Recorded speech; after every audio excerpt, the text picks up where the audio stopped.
Hello friends, मैं doctor Sandeep Bhasin Kherwel medical centre से।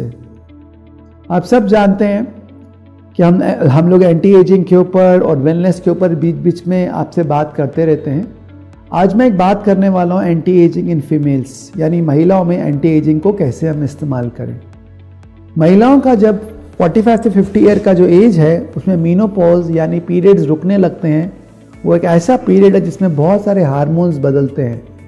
Oestrogen and progesterone नाम के दो हार्मोन महिलाओं में मेन होते हैं जो कम होने लगते हैं आफ्टर मीनोपॉज।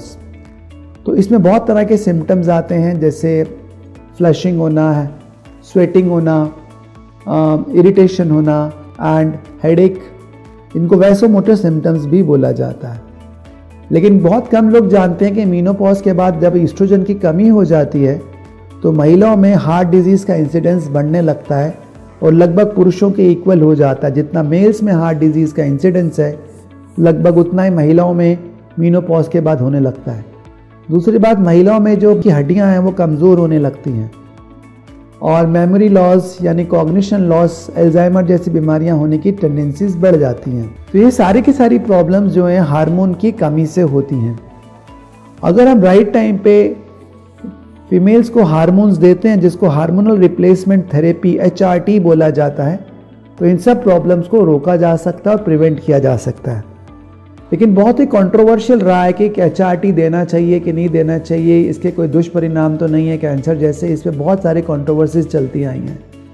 तो कुछ बातें जो मैं आपको समझाना चाहूँगा कि जो HRT अभी तक इस्तेमाल किया जा रहा है वो सही ढंग से नहीं किया जा रहा था, क्योंकि जो ईस्ट्रोजन और प्रोजेस्टेरोन दो हार्मोन्स हैं जो फॉर्म में दिए जाते हैं HRT में, दे आर नॉट बायोआइडेंटिकल, यानी जैसे आपके शरीर में प्रेजेंट है उससे ना होकर केमिकली और सिंथेटिक हार्मोन्स को दिया जा रहा था।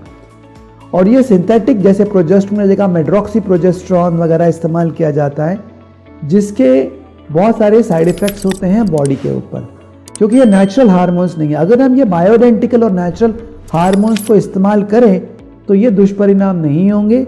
और जो एजिंग के साथ लॉस हो रहा है मेमोरी का, बोन्स वीक होने का, हार्ट डिजीज़ का, हॉट फ्लशेस वगैरह, उन सब को भी रोका जा सकता है। सो आजकल जो बेस्ट चीज़ है वो है बायोआइडेंटिकल हार्मोन्स, यानी वो हार्मोन्स जो हमारे शरीर में नॉर्मली हमें मिलते हैं। जैसे फीमेल्स में ईस्ट्रोजन की जगह हम 17 बीटा हाइड्रोक्सी ईस्ट्रोजन, जो कि बायोआइडेंटिकल ईस्ट्रोजन है, आजकल अवेलेबल है ओरली भी और जेल फॉर्म में भी, तो उसको इस्तेमाल कर सकते हैं। मेरी प्रेफरेंस रहती है कि हम उसको जेल फॉर्म में यूज़ करें, तो कि इस ईस्ट्रोजेल के नाम से ये अवेलेबल है। इसको हम टॉपिकली स्किन पे लगा सकते हैं। तो ये हमारे ईस्ट्रोजन की जो कमी है उसको पूरी कर देता है। इसी तरह से प्रोजेस्टेरोन में हमें नेचुरल प्रोजेस्टेरोन, जिसको माइक्रोजेस्ट के नाम से या न्यूजेस्ट के नाम से अभी अवेलेबल है, उसको हम यूज़ कर सकते हैं इन टैबलेट फॉर्म्स। अगर हम ये राइट डोज में यूज़ करते हैं under the supervision of a doctor, bioidentical oestrogen and progesterone, तो इन सब प्रॉब्लम से बचा जा सकता है। And females can remain younger, उनके स्किन बेटर रह सकती है, उनकी बोन स्ट्रॉन्ग रह सकती है, हार्ट डिजीज़ के इंसिडेंस को रोका जा सकता है और मेमोरी लॉस को भी काफ़ी हद तक डिले किया जा सकता है। तो मेरा शॉर्ट में एक मैसेज है, अगर महिलाएं जो ये देख रही हैं या आपकी कोई जानने वाली हैं 45-50 के करीब हैं, मीनोपॉज पे पहुंच रही हैं, तो उनको बायोआइडेंटिकल ईस्ट्रोजन और प्रोजेस्टेरोन देना चाहिए ताकि इन सबसे बचा जा सके।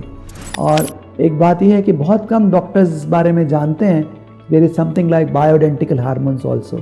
इस बात को ध्यान में रखें। धन्यवाद।